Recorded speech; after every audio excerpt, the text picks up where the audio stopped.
Tere teile kõigile, kes te olete jõudnud siia spordialale. Ma loodan, et mind on kuulda.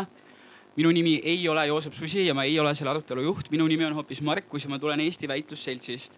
Ja Eesti Väitlusselts korraldab tänavu arvamusfestivalil üsna mitmeid miniväitluseid, et arutelusid sisse juhatada ja kuulajate mõtte käima saada. Ja nii ka siis siin spordialal, kus meil on 2 väitlejat, Helen ja Martin, kes teevad lühikese väitluse, et avada selle arutelu teemat.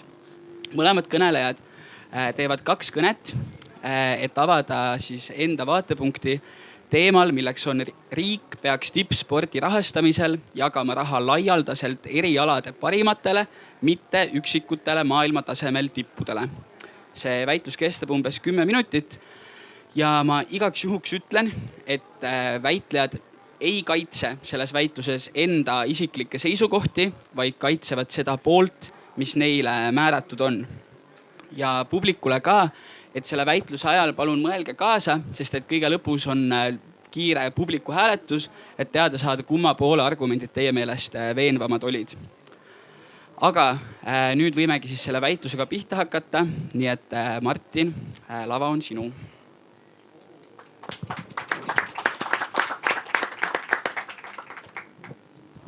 Aitäh!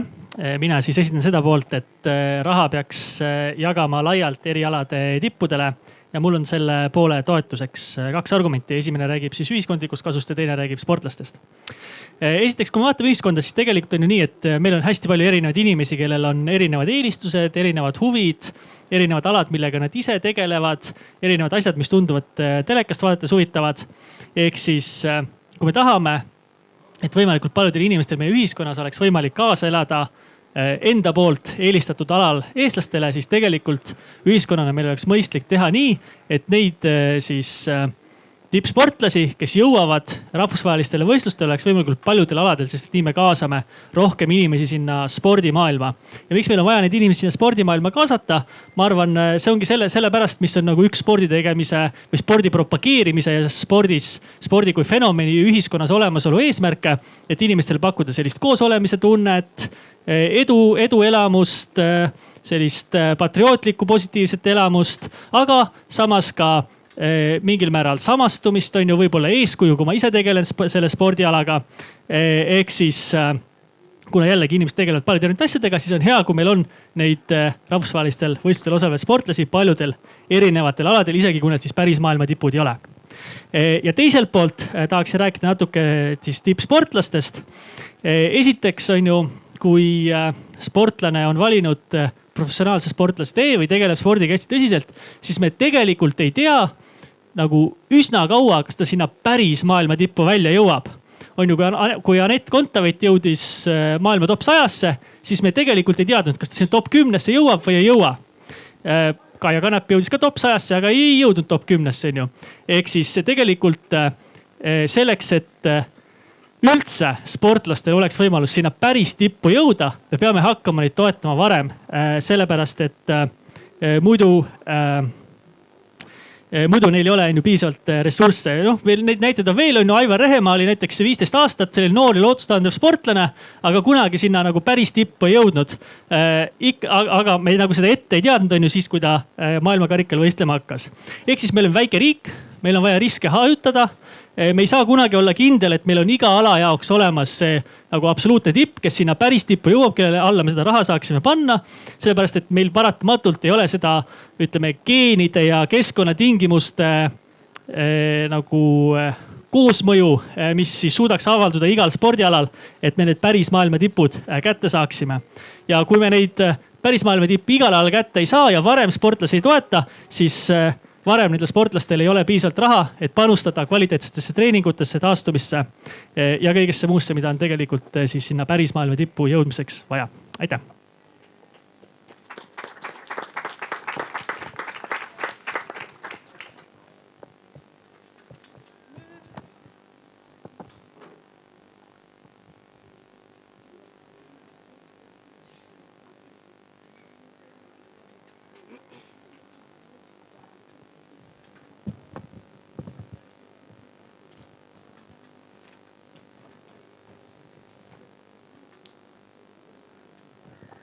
arvan, Martin ei saanud asjast nagu päris õigesti nüüd ka aru. Tema terve point on see, et nüüd saab iga inimene kaasa elada just sellele spordile, mis talle meeldib.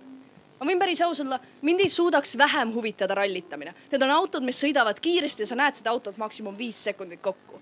Põhjus, miks ma elan Ott Tänakule kaasa, on sest ta on eestlane ja sest mulle meeldib, kui eestlased saavad hakkama maailma tasemel, olenemata sellest, mis see sport on. See ongi see põhimõte, miks me just sponsoreerime neid kõige paremaid ja neid vendasid, kes jõuavadki MM-ile, neid vendasid, kes jõuavad olümpiale, need vennad, kes päriselt teevad midagi ja jõuavad võib-olla kaugemale kui Postimees. No shade to Postimees. Okei, ma räägin siin 2 asjast. Ma räägin esiteks veidi patriotismist ja siis ma räägin veidike nendest iidolitest ja kuidas on kasulik, kui meil on neid spordiiidolid olema. Ma arvan, ma nõustun sellega Martini kõnes, et spordi eesmärk on luua mingi kogukonnatunnet, spordi eesmärk on anda meelelahutust, eriti just siis tippspordi skaalal. Ma arvan, kui me sponsoreerime neid kõige tippe, me saavutame seda eesmärki kõige paremini. Kui meil on olemas paar seda üksikisikut, kui meil on olemas paar, näiteks ma arvan praegu Eestis ongi näitad Ott Tänak, siis on Anett Kontaveit ja võib-olla veel mingi sportlane, ma tegelikult ei tea väga palju neid. See on suur tõenäosus, et terve Eesti riik vaatab neid. Terve Eesti riik vaatab neid lihtsalt selle põhimõttega, et talle kaasa elada. See on nii äge, sest ma olen kõndinud samadel tänavatel kui Anett Kontaveit. Ma võib-olla mängid samas tenniseklubis, võib-olla mu ema teab ühte tädi, kes oli tema juuksur kunagi. Seal ei pea olema mingit lähedast nagu sidet, et mina tunneksin mingit rõõmu sellest, et Anett Kontaveit jõuab samasse kohta, kuhu on jõudnud Serena Williams. Ma arvan, et see nagu nauding ja meelelahutus tuleneb olenemata sellest, kas ma nagu tegelen selle spordiga igapäevaselt või kas see mulle väga lähedane. Teiseks on MM-id ja nagu mingi maailmakarika etapid väga hea koht, kus tekitada see patriotismi. Seal on väga selgelt see mina versus nemad. Kui meil on olemas mingi väiksemad Euroopa karikad või mingid väiksemad lihtsalt võistlused, seal ei ole seda selget vastastumispunkte. Seal on veel mingid vennad, kes ei ole nagu väga populaarsed ja toimub lihtsalt võistlus ja ma elan kaasa. Palju suurem erinevus on see, kui on Anett Kontaveit maailmameistri võistluste lõpus versus, no ma ei tea, näiteks mingi Serbia naine. Seal on väga kerge mingi see vastandumine, et meie versus nemad. Seal on väga palju kergem sul riigina kellelegi kaasa elada versus kui saaks lihtsalt mingi väiksem võistlus. Nii. Ja viimaks, ma arvan, see lihtsalt väga tähtis, seepärast, et sport on üliunikaalne viis, kuidas me saame riigina kokku tulla. Meil ei ole tegelikult neid punkte, mille peal me kõik tunneme samamoodi väga palju. Me hääletame eri erakondade poolt, me ei usu poliitiliselt samasid asju, me räägime eri keeli, aga sport ja need üksikud eestlased või siis vahet ei ole, mis riigist me räägime, kes on tippu jõudnud, on need unikaalsed punktid, mille pealt me saame kõik tunda ühtsust. Teiseks, iidolid. Ma arvan, et nagu Anett Kontaveit ja Ott Tänak ja siis veel mingid sportlased on väga nagu head viisid, kuidas lapsi saada üldse eales sporti tegema. Sest lapsed tahavad teha seda, mida teevad nende iidolid. Nagu seda sama asja ei juhtu, kui meil on lihtsalt palju madalama taseme sportlased, sest neist ei saa kunagi kuulsuseid. Nad on lihtsalt mingid inimesed. Meil on vaja, et need sportlased oleksid maailma kuulsad. Meil on vaja, et need sportlased oleksid need, keda sa tänaval ära tunneksid. Lapsed oleksid neist motiveeritud ja läheksid sinna trenni. Aitäh!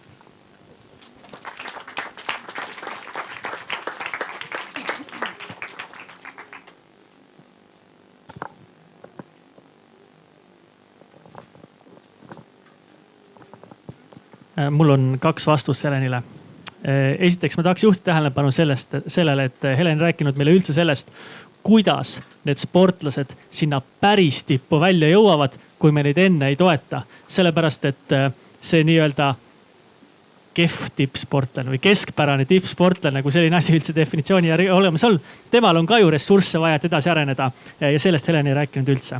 Aga see, millest ta rääkis, oli see, et kuidas meil on patriotism ja tegelikult vahet ei ole, mis spordialaga tegeletakse, et kui on rahvusvaheline võistlus, siis on see meie versus nemad tunne.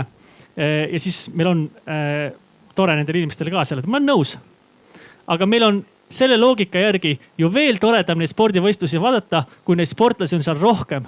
Kui ka need keskpärased tippsportlased on seal olemas, sest et me oleme neile raha andnud ja isegi siis, kui me elame kaasa selle nimel, et jõutaks seal maailmameistrivõistlustel, võib-olla kuskil sinna poolfinaali või finaali, kuskil ujumises või 400 meetri tõkkejooksus või milleski sellises, kus me päris nagu sinna meistriks ei saa, siis tegelikult ka seda Heleni patriotismi tunnet on meil rohkem kui neid inimesi, neid keskpäraseid tippsportlasi on seal rohkem. Aitäh!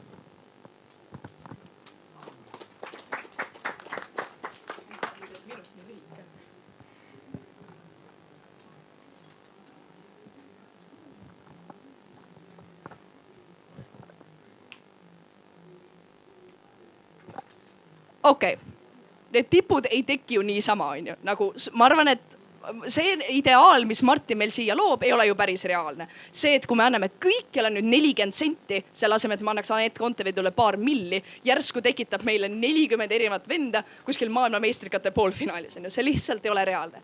Ma arvan, et palju tõenäolisem on see, et meil on olemas igas paaris spordis mingid väga-väga head sportlased. Need on sportlased, kes on head mõlemas maailmas. Need on inimesed nagu näiteks Anett Kontaveid, kes on väga-väga hea tennisist. Ma arvan, et ta on mõlemas maailmas väga hea.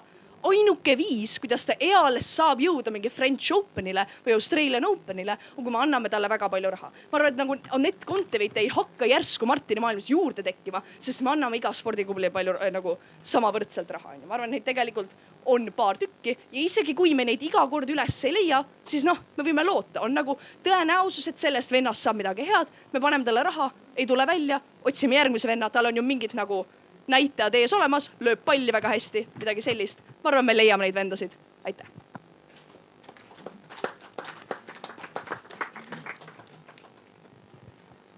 Ma loodan, et väitlus tekitas igaühes mõningaid mõtteid.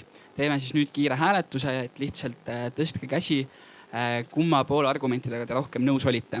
Kes olid rohkem nõus jaatuse mõtetega? Ehk siis Martin, härra punases. Andke märku käega, kui leidsite, et tema mõtted olid veenvamad. Nii mõned inimesed on. Kes jäid rohkem nõusse eitava poolega? Mõned käed kerkivad ka nüüd. Paistab, et palju on ka erapooletuid. Ehk siis nüüd annangi sõna edasi arutelujuhile endale. Ehk siis klaarite ära.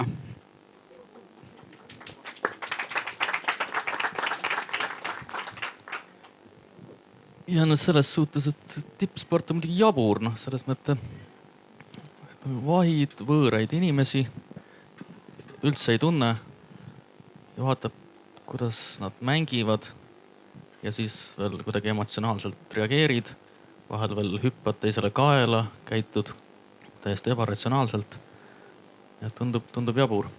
Aga ma alustan ka igaks juhuks selle siin viibijate kaardistamisega. Eks mul on paar sellist küsimust, et ma saaks aru, et kui suur on huvigrupp ja kui palju me võime rääkida näiteks tippspordi kriitilist juttu. Et kõigepealt võiksid käe tõsta kõik, kes on praegused või endised tippsportlased.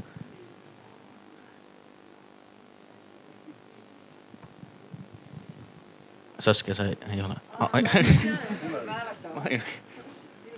Okei, päris palju.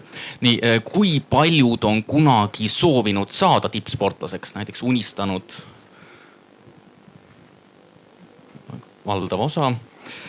Okei, nii, kui tugitoolides vist eriti ei vaadata, ehk siis kui paljud siin viibijatest on aktiivsed diivanisportlased või siis aktiivsed spordijälgijad, tippspordi jälgijad? Pool umbes. Ja kui palju on siin neid inimesi, kellel on tippspordis täiesti ükskõik? 3 või 4. Okei. Siis üks sellest tulenev küsimus veel, et kui paljud siin viibijatest arvavad, et Eestis tähtsustatakse tippsporti liialt? Need samad 3. Aga kui paljud arvavad, et Eestis tähtsustatakse tippsporti liiga vähe?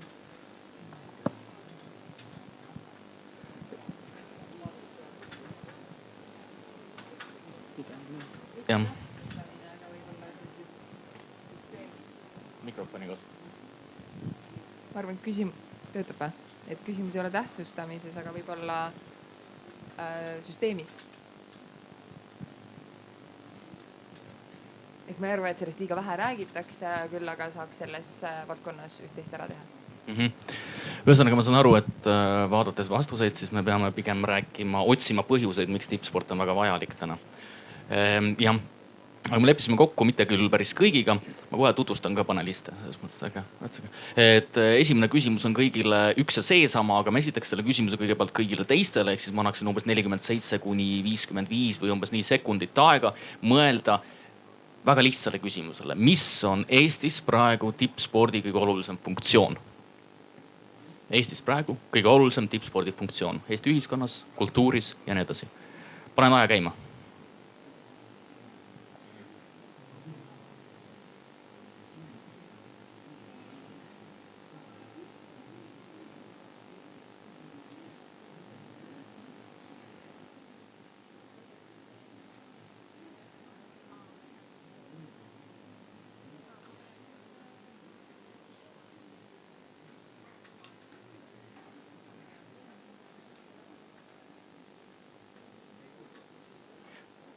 Ilmselt on aeg läbi, aga ma ei vaadanud täpselt. Ma tulen võib-olla nende juurde tagasi, aga mind huvitab rohkem, mida panelistid arvavad. Nii et meil on siin Kristel, kes on spordipsühholoog. Ma saan aru, peatne doktor. Palju õnne. Loodetavasti. Ja. Saskia, endine tippsportlane.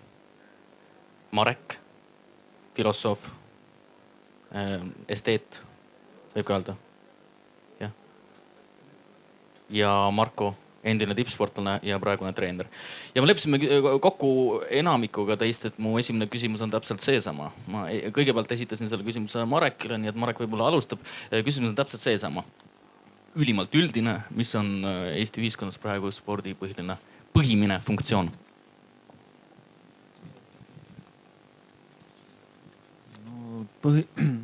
Aitäh. Põhilist funktsiooni on väga raske nagu tuvastada, sest et üks asi, mis selle küsimuse juures tuleb nagu sisse tuua, on loomulikult see, et rõhuta seda, et see on praeguse asi, jah? Et praeguse aja kõige olulisem asi ja see on väga raske küsimus selles mõttes, et me võin öelda, eks ju, mis oli 20 või 30 aastat tagasi või võin postuleerida, eks ju, et ma ei tea, rahvusliku taasärkamise ajal või rahulorevolutsiooni ajal, eks ju, meil oli spordil kahtlemata rohkem nii ühiskonda siduv ja mitmesugused patriootilised funktsioonid, eks ju, juures, aga nüüd ma arvan, et see on natukene on ära kadunud või vähem tähtsaks osutanud, kui just ei teki jälle mingit uut niisugust ühiskondlikku või riiklikku kriisi, eks ju, kus me eestlased peavad jälle olema väga ühtsed, eks ju. Aga mis praegu on, tegelikult see ei ole otseselt, eks ju, filosoofiline küsimus, eks ju, mis on praegu nii-öelda funktsioon, eks ju.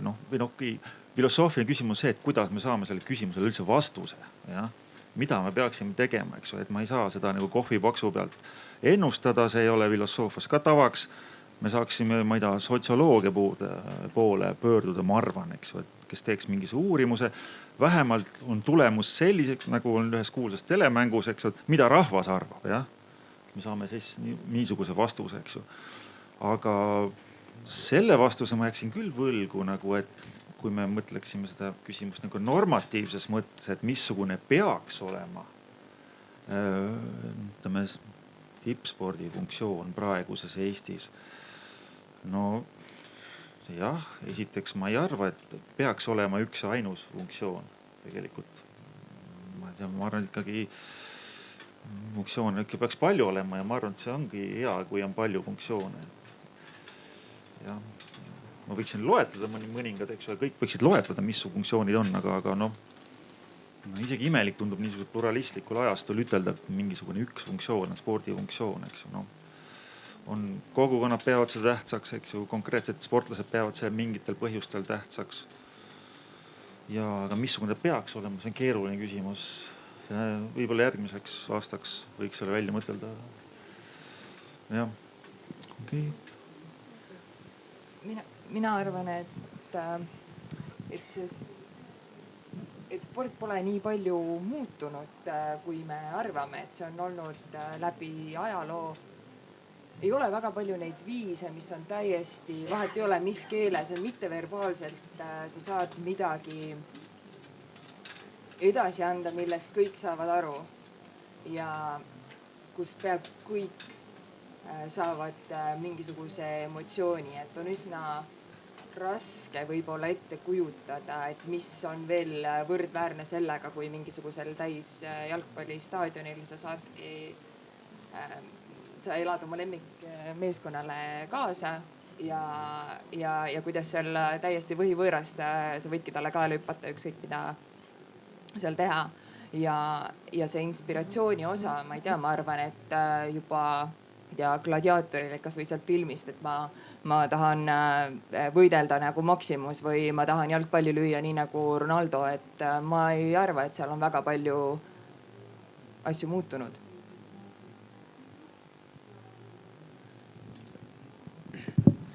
No, minu vaatenurgast on väga lihtne, et tippspordi funktsioon ja võimalus hetkel on nooremal sool vaadata, et nendele nagu püüdlustel ei ole lage ees, et see võimalik on minna ükstapuha kui kaugele, kui on nagu soovi ja tahtmist.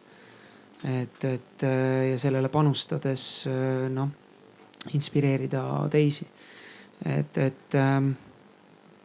ütleme, et üks viis olla erinev. Ma kõigepealt võib-olla lihtsalt igaks juhuks ütlen selle ka välja, et ma ei ole veel, ei saa ennast nimetada veel ametlikult spordipsühholoogiks. Kutse taotlemine ootab veel ees, et see hiljuti sai loodud, nii et ma olen lihtsalt sellele nii-öelda punkt peale panna, et ma olen spordipsühholoogia konsultant, et siis me ei lähe mingite asjadega vastuollu. Nii, see on tehtud. Siis ma arvan, et ma olen kindlasti nõus nende asjadega, mis juba toodi välja, et ta on kindlasti asi, mis inspireerib. Ta on kindlasti asi, mis nii-öelda võiks olla noortele eeskujuks. Aga ma arvan ja ma tõesti siiralt loodan, et sport on ka see, mis just tippsport, sest et seda me näeme kõige rohkem, mis tegelikult toob ka vaatajatele neid olulisi väärtuseid, mida võib-olla inimesed kipuvad ära unustama. Ja just neid olulisi väärtuseid, mis ei ole tähtsad ainult spordis edasi jõudmiseks, vaid tegelikult samamoodi ka igal pool mujal. Näiteks seesama koostöö, koos ütleme raskuste ületamine, raskustega toimetulek, kommunikatsioon. Üldse see, et me paneme ennast mugavustsoonist välja, et need on asjad, mida ma arvan tänapäeva ühiskonnas on vähe ja inimesed kipuvad ikkagi laskuma paljus mingites osades mugavustsooni, et selles suhtes sport näitab väga hästi, et selleks, et areneda, tuleb mugavustsoonist välja tulla. Nii et ma arvan, et ta võiks kanda ka väga palju selliseid positiivseid väärtuseid, mida üleüldse võiks olla ühiskonnas tegelikult rohkem pildis, eriti just noortele eeskujuks ka. Nii et nii palju sellest, mis ma mõtlen. Ja kui siia lisada veel eelmised 2 diskussiooni, mis siin on olnud, siis need põhimised kõige olulisemad või sagedasemad sellised põhjused on kõik või laiemad kategooriad on välja joonistunud. Tavaliselt on neid umbes 5, mis ainus, mida ei ole öeldud, on puhas nagu majanduslik külg. Ja? Aga võiks riigi ja ütleme seda rahvusliku identiteedi põlistamine ja positiivsete väärtuste kandmine, eeskujufunktsioon ja kõik midagi sellist on siit läbi käinud. Aga Marko, sinu perspektiiv. Mil moel on see muutunud siis, kui sa olid sportlane ja nüüd, kui sa oled treener? No isiklik perspektiiv on alati teistsugune kui see, mida sa teistele üritad öelda. Et ma enda käest ju sel hetkel, kui sa oled jõudnud tippsporti, ei esita väga palju selliseid küsimusi. Et sa tead, mida sa tahad, sa teed iga päev selle nimel tööd. Ja siis sa vastavalt kas saavutad või ei saavuta oma eesmärgid. Ja seda, kui palju ma korda lähen või läksin siis inimestele, seda tagasisidet ma pigem ei üritanud mõõta, sest Delfi kommentaatorid alati soovitasid mul tootvale tööle minna. Et selles mõttes.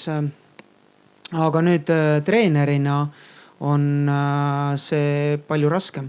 Esiteks igal inimesel, igal treenitaval on oma see idee, mida ta sealt tippspordist saada tahab. Et kellel see on sarnaselt minuga siis mingisugune sügav sisemine eneseteostussoov. Need on ühtemoodi, nendega on suhteliselt nagu lihtne. Siis on ka erinevad teised nagu soovid, silma paista, majanduslik kindlustatus, rabeleda välja kuskilt mingist agulist. Ja siis on vaja igaühega eraldi leida see üles see koht, et mis ta on, et kas see on see, et sa võistled Eesti eest, kas see on see, et sa võistled sinu klubi eest, selle seltskonna eest, kas see, et sa nagu et sind on toetatud nii palju, et sa saaksid nagu kellegi õlgadele seista. Mis parasjagu see on hästi individuaalne. aga miks peaks üldse keegi tippsportlaseks hakkama või kust tuleb selline julgus, et öelda mõnele noorele inimesele, et sa pead ka oma elu selles mõttes ära rikkuma suure tõenäosusega, et oma tervist kahjustama ja hakkama täiesti nui neljaks siis tulemustele panustama? mina seda küll ei ütle, absoluutselt, et see on 100% selle noore valik. et vastasel juhul see ausalt see point puudub, sellepärast meil kõigil on raske hommikul 6:15 olla ujula ääre peal. nagu see ei ole mõnus nagu ja seda sa teed novembrist märtsini, no ütleme siis konkreetselt minu ala kontekstis.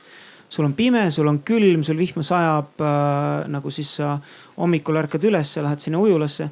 mitte keegi ei tee seda väga pikalt, kui tal ei ole suurt sisemist soovi.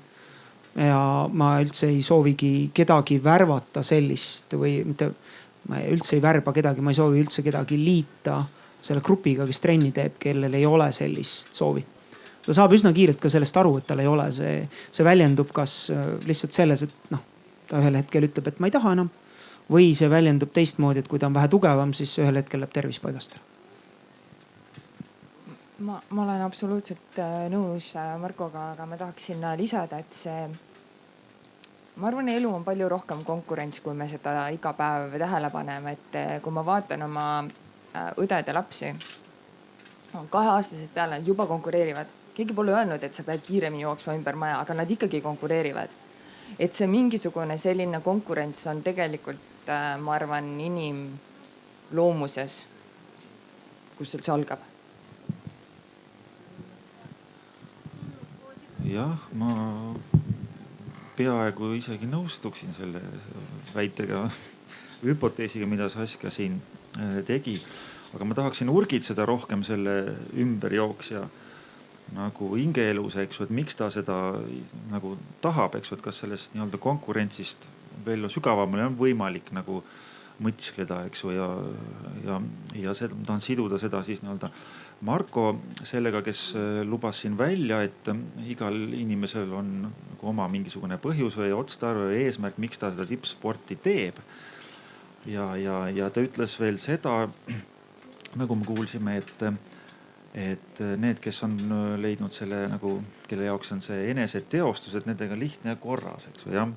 et kas siin on ka väike hinnang sees selles mõttes, et sa eeldad, et on väga erinevaid põhjuseid on tegelemiseks, eks ju, tippspordiga tegelemiseks. sinuga oli eneseteostus, okei, aga paljudel võib olla mingi muud asjad, eks ju, tahab au ja kuulsust, eks ju, raha ja rikkust ja eks ju, feimi, eks ju, nii küsimus, eks ju. no siin on väike vihje mul sees, eks ju, aga kas sa arvad, et mõned põhjused tippspordiga tegelemiseks on kuidagi halvad või paremad kui teised või vähem kuidagi olulisemad?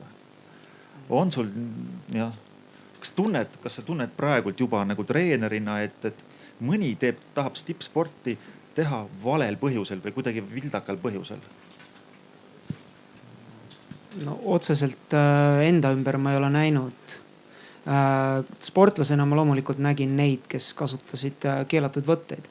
et seal on, siis me jõuame väga sügavale arutelu, et miks nemad sporti tegid. selleks, et petta. või mis see teema on, miks nad tegid või nad ei saanud aru või kuidasmoodi see õigustus üldse toimib. mina ei saa sellest päris hästi aru.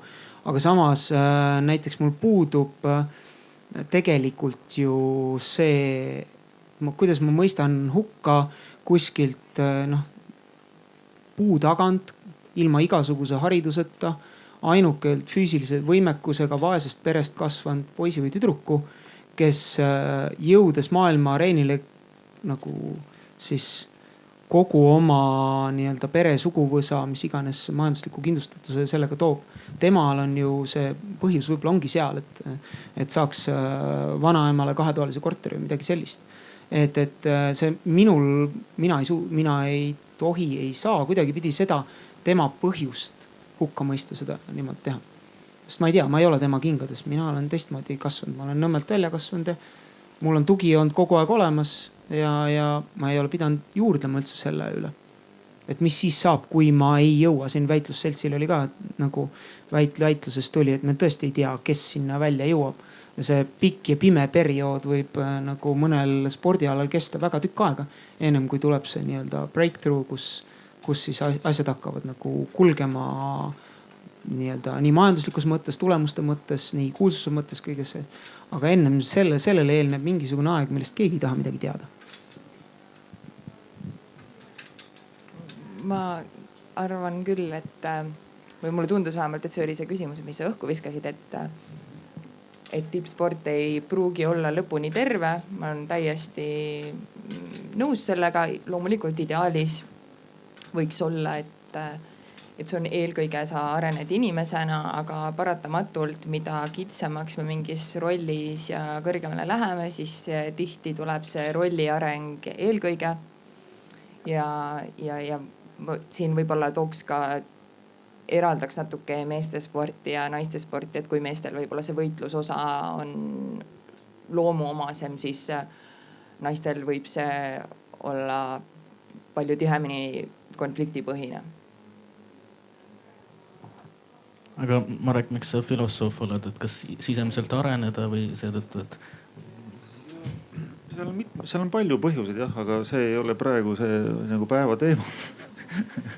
Põhjused on, me võime seda pärast eraldi rääkida, aga jah, aga muidugi ma tahaksin kommenteerida kriitiliselt eelkõnelejad ja esiteks ma üldse ei usu seda, et tippsport, et need, kes kasutavad dopingut, need tahavad nagu dopingu kasutada või niimoodi, eks. Äkki ma arvan, et nad tahavad saada ka kõiki neid vilju, mis tippspordiga ikkagi edukuse puhul ikkagi kaasneb, eks ju. Ja paljud nendest tippsportidest, kes on siis nii-öelda meie jaoks siis dopinguga nii-öelda vahele jäänud või patustanud. Ma arvan, et paljud nendest lihtsalt tahavad testida ka enese nii-öelda maksimaalseid võimekusi, eks ju. Et kui palju on võimalik mingite abivahenditega endast välja pigistada, jah. Ja ma isegi täiesti arvan, et me peaksime võrdlema seda, et nii palju kui sportlane tahab joosta parema jooksutossuga, eks ju, mis annab talle, kas tagab vigastuse, jah, välistab vigastuse. Ja siis ma võin küsida, et ta tahab ka proovida enese arengu mõttes proovida neid asju, mida me nimetame keelatuks, eks ju, ma ei tea, dopingu ja niisugused asjad, eks ju, jah. Et ma arvan, et seal on, seda ei ole uuringut tehtud minu arvates, aga ma arvan, et sealt võiks tulla huvitavaid lahendusi, kui keegi uuriks seda, et jah. Ma arvan, et üks võib-olla oluline asi veel selle sama teema natukene jätkuks on ka see, et me ei unustaks ära, et tippsportlane ei ole mingisugune eraldi saarekene. Et teda mõjutavad kõik inimesed, kes on tema ümber igapäevaselt, teda mõjutavad eelmine paneel oli siin, juttu oli kogukondadest. Et inimese arengut ja inimese käitumist mõjutavad väga palju need inimesed ja keskkonnad ja kultuur, millest ta tegelikult asetseb. Et me ei saa seda nagu ära unustada, et see, kui lihtsalt korraks selle dopingu teema juurde tagasi tulla, siis väga paljud on tegelikult süsteemi mõju all. Mitte et see, et nad ise nüüd ärkavad hommikul üles, et vot täna ma tahan dopingut teha, et selliseid praktiliselt ikka ei ole. Et seal on ikkagi väga palju mõju on sellest, mida see ümbritsev tiim tema ümber saadab, mis sõnumeid saadab see spordikultuur, et selles suhtes on see nagu palju laiem küsimus. Ja sellel ümbritseval keskkonnal, mis tegelikult tippsportlast mõjutab, võib olla nii positiivne mõju kui ka negatiivne mõju. Et seal on mõlemat moodi võib olla, et kui Marko enne kirjeldas, et näiteks sulle tuleb keegi treeninggruppi, eks, et ta saab suhteliselt kiiresti aru, et kas ta tahab nagu seda tippspordi teekonda ette võtta või mitte. Et siis ma tahaks natuke väita, et võib-olla kui ta näeb, et teised ümberringi tegelikult teevad väga pühendunult mingisugust asja ja treener on heaks eeskujuks, siis tema võib-olla võtab selle jälle nagu sealt uuesti üle. Et tegelikult see sotsiaalne keskkond õudselt palju mõjutab inimesi. Et individualistlikus ühiskonnas meile meeldib mõelda, et me oleme ju indiviidid ja meid ei mõjuta midagi, väga palju mõjutab ilma, et me sellest ise arugi saaksime. Ja mitte ainult need inimesed, kes meie ümber on, mitte treeninggrupp, mitte meie lähedased, vaid tegelikult mõjutab ka see üleüldine kultuur. Ja siin me jõuame ühiskonna juurde, et tegelikult ka see, mida ühiskond nii-öelda, mis sõnumeid saadab, see mõjutab tippsportlast samamoodi ja tema otsuseid.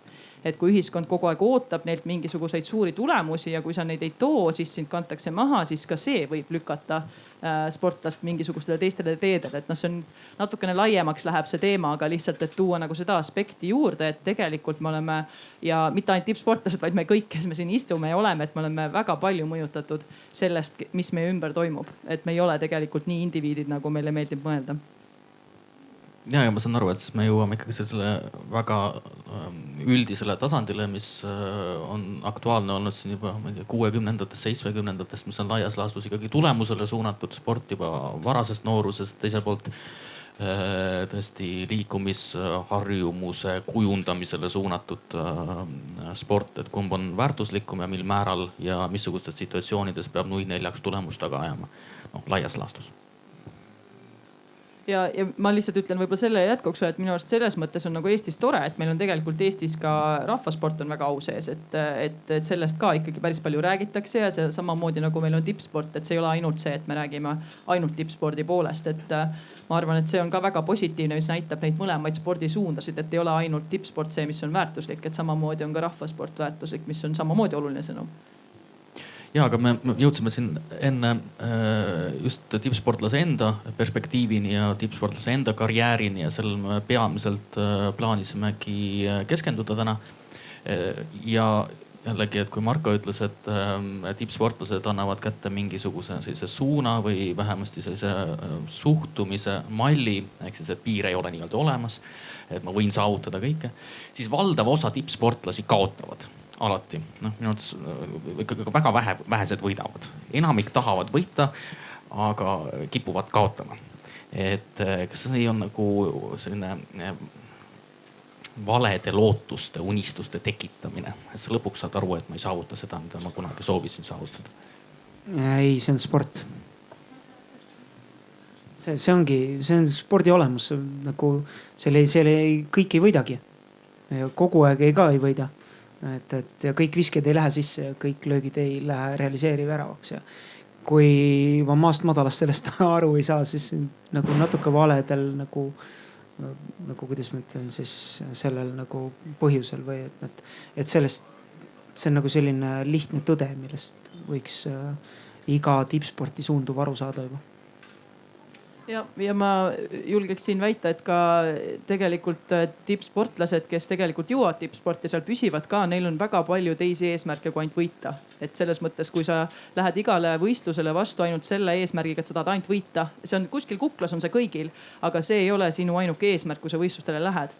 Sest et muidu sa lihtsalt põled üsna kiiresti läbi, kui sa neid tulemusi ei saa. Et selles suhtes ma arvan, et tippsportlased, kes tegelikult pikalt püsivad, seal on targad sportlased, kes panevad endale erinevaid eesmärke. Nad ei võistle ainult selle nimel, et ma pean sealt selle tulemuse saama ja kui ma ei saa, siis mul ei olegi mingit mõtet treeninguid teha. Et niimoodi nad tõesti ei jõuaks kaugele, aga ma isiklikult tean ka, kellega ma olen koostööd teinud, et on väga palju väga tarku sportlasi, kes tõesti panevad endale mitmekülgseid eesmärke, kui nad võistlustele lähevad. Aga kui palju, kui meil on siin 2 tippsportlast, siis kui palju te ise just nimelt tippsportlaskarjääri vältel reflekteerisite enda positsiooni ühiskondlikul tasandil ja reflekteerisite selgelt, mis on minu eesmärk praegu ja kuivõrd palju see näiteks ajast teiseneb? Ma arvan, et sportlasena on see maailm ikkagi üsna kitsas ja sa oled ise endale väga keskendunud ja oma sellele eesmärgile. Aga selle kaotamise koha pealt mul üks tuttav pärast, kui ma olin tippspordiga siis lõpparve teinud, ta ütles mulle või toonitas hästi seda, et sinu teekond oli palju pikem, et kui me räägimegi näiteks Eesti riigis, kus meil ei ole ütleme sellist konkreetset spordiala, kus oleks mis oleks nagu välja valitud, millele keskendutakse, et püütaksegi hakata lapsi nendele, ma ei tea, mingile paarile spordialale üsna varakult koguda kõige andekamad ja siis need on mingi Uus-Meremaa mudel või näiteks midagi sellist. Siis see teekond selle tulemuseni on oluliselt pikem. Et sa oled enda jaoks juba ületanud väga palju enne, kui sust keegi üldse midagi teab. Ehk see isiklik areng, ma arvan, on ja enda selline enda siis võitude tunnustamine, ma arvan, et jah, see on väga, nagu sa mainisid ka, väga oluline sportlasele, et kui sa lähed esimesest võistlusest peale selle mõttega, et sa nüüd pead võitma, siis väga kaugele ei purjeta.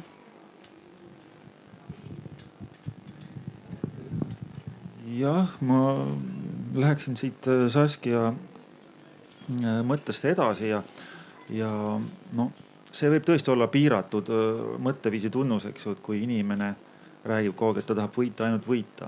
Noh jah, ma aktsepteerin seda, et sportlased on ka väga mitmepalgelised, erilised, individuaalsed isiksused, eks ju.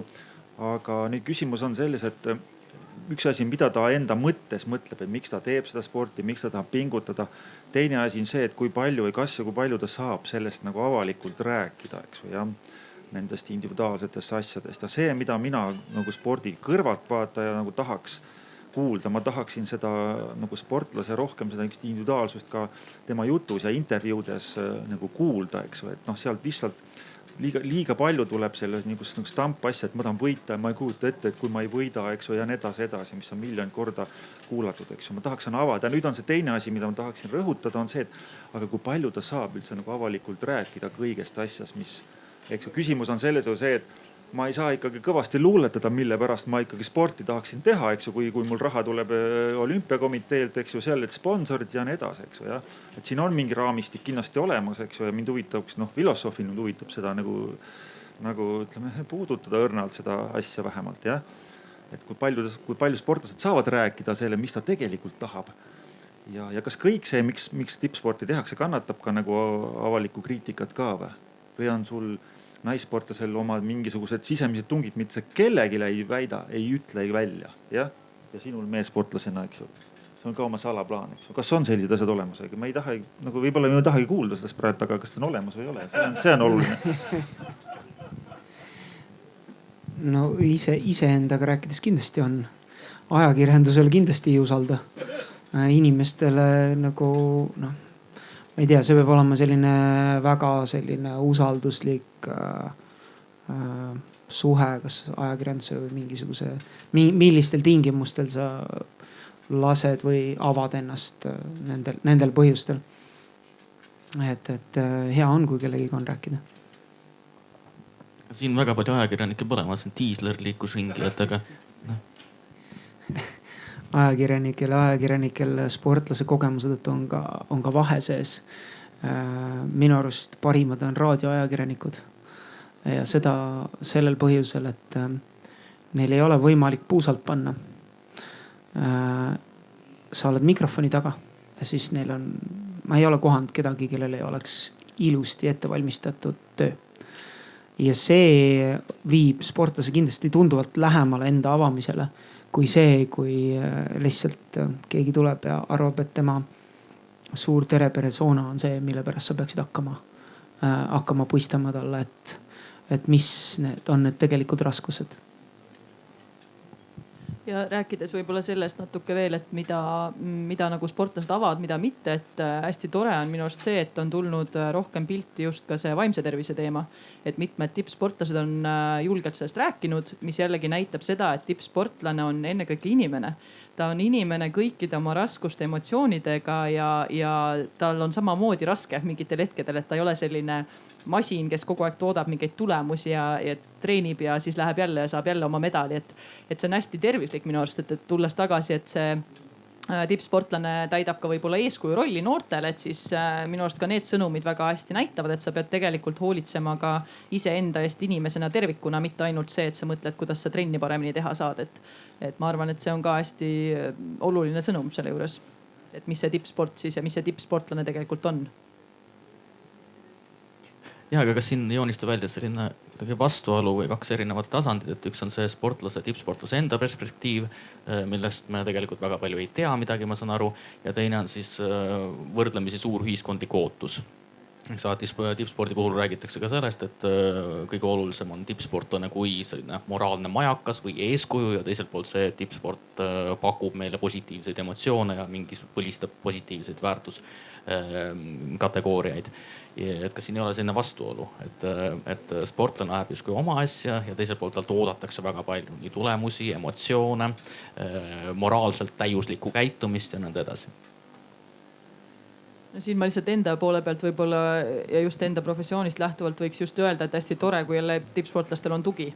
olemas, et nende ootuste ja nende asjadega toime tulla ja see ei pea olema kindlasti mitte ainult psühholoog, et see võib samamoodi olla oma lähedased, oma treener.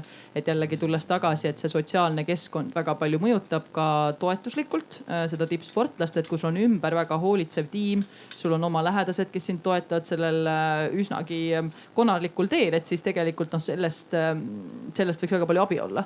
Et ma arvan, et see on oluline, et üksinda jällegi sportlane üksinda indiviidina pikalt ei jõua, et tal on ikkagi vaja ka seda toetajaskonda ümberringi.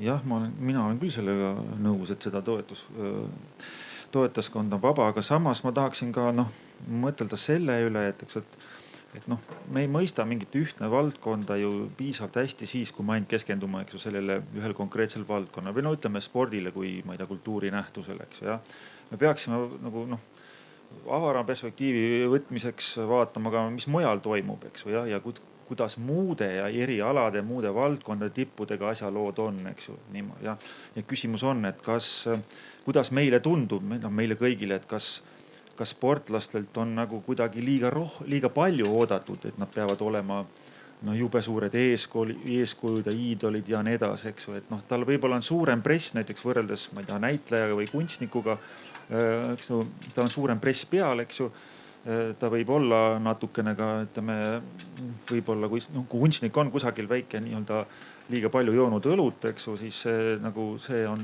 normaalne tema juures, aga sportlase juures juba hakkab silm tunded on võib-olla teised olla, selles osas, niimoodi. Ja küsimus on, kas meil see ühiskonnas selles mõttes on balansis või tasakaal, või on midagi, kas sportlasel peaks veel kõvemini kruvima, et need ootused, et nad oleksid rohkem iidolid või võiks pigem vastu võtta või jätta nii, kus nad on ja ütelda, et kuulge, aga meil peaksid lauljad ja kunstnikud hoopis oma latti tõstma, ja niimoodi, mõtleksin, et kas need on paigas, need ühiskonna erinevate valdkondade asjad.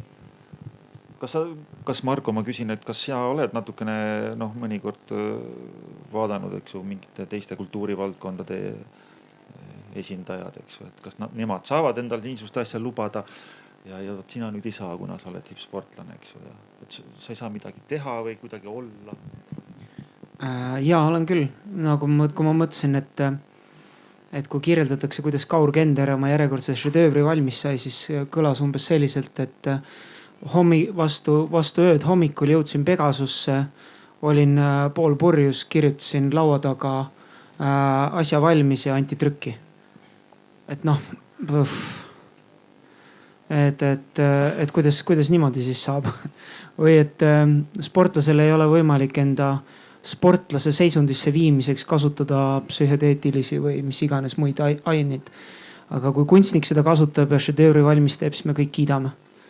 Et kuidas see niipidi toimib. Kenderit alati ei kiideta, aga no vähemalt on ta tuntud, sõidab mootorrattaga ja vahepeal elab Londonis ja üldiselt tundub, et läheb hästi.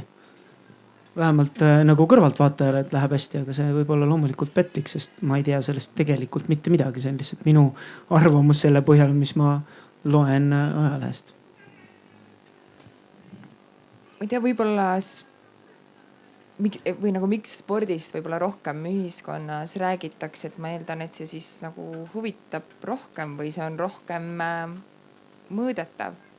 Et kui kogu kunst ja muusika on palju subjektiivsem või ükskõik mis igasuguseid teste tahetakse ju ka sportlase peal teha, sest see on hästi konkreetne.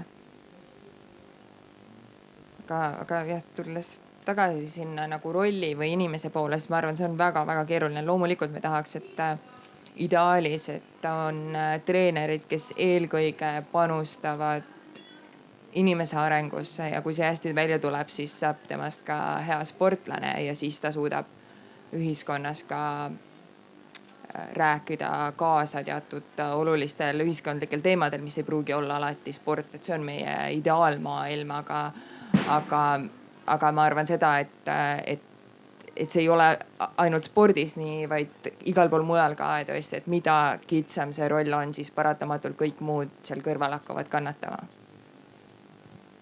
samas on see paradoks, et siis me tahame näha seda sportlase rolli, et ta tegeleb nende tulemustega ja siis on kellelgi on peres mingid raskused ja siis sellest terve meedia kirjutab, et see on natuke nagu minu jaoks nagu vastuolus, et miks me siis kirjutame sportlase eraelust, kui me tegelikult tahame näha seda nii-öelda sportlast, kes on siis see, kes nii-öelda tulemusi toob ja keskendub ainult sellele, et see kindlasti kaasa ei aita, nii et seal sonkimise ma tõesti loodan, et see võib-olla millalgi lõpeb, aga võib-olla ka mitte. Jah, siin paar aastat tagasi kaitsti magistritöö, mille põhiseisukoht oli siis laias laastus see, et tippsportlane, kuna ta on tippsportlane, siis tal on ka oluliselt suurem vastutus käituda moraalselt. Ja. No, tundub mingis mõttes loogiline, aga ma tuleks selle küsimuse juurde tagasi, mille Marek esitas, et ikkagi kas need nii-öelda nõudmised või kas see vastutus on liiga suur, mis on asetatud tippsportlaste käitumisele? No ütleme niimoodi, et ega tegelikult nagu mina vaatan asja siis vastupidava spordiala seisukohalt ja seal sul ei ole neid lõtku üldse sees. Ma mõtlen konkreetselt siis siin alkoholile või millegi sellisele. Kui on purtsu ja paugualad, seal on rohkem nagu see võimalik sul nagu oma kehaga hooletumalt ringi käia. Aga vastupidavas alas ei ole, su keha on su peamine tööriist. Need sportlased, kes käituvad selle suhtes ebaviisakalt, nad lihtsalt peavad elama eluaeg selle teadmisega, et nad ei saanudki kõike kätte. Et nad raiskasid seda, mida nad tegid. Nüüd, et kas need ootused on liiga kõrged? Ma ei tea, ma ei arva niimoodi, et need on liiga kõrged, mis nagu ma arvan, et kui sportlane käitub nagu selline nagu tavapärane lihtne kodanik, siis on kõik väga hästi. Kui ta ei lange oma sporditulemuste suurushullustusse või katuse seda kuidagi muud moodi pealt ära, et siis ta suudab ka käituda selliselt, et vähemalt normaalsuse piirid on, et keegi ei kuku kuskile valele poole. Küll aga räägime, mis sportlasest siis peale sporti saab ja see on juba täiesti teine ooper. Kas tippusportimine on pühitsumise tänapäeva vorm ja kas üldsuse ootused tippsportlastele väljendavad ootusi tänapäeva pühitsunud või pühitsetud isiksustele. Siis selle juurde, et kes esindab pühitsust, kes esindab või võib esindada ootust.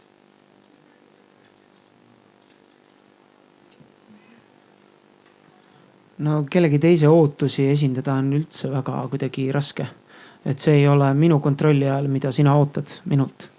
Et sellega on nagu väga raske teha, et tippspordis sees olles sportlane ise tegeleb siiski ainult iseenda ootustega.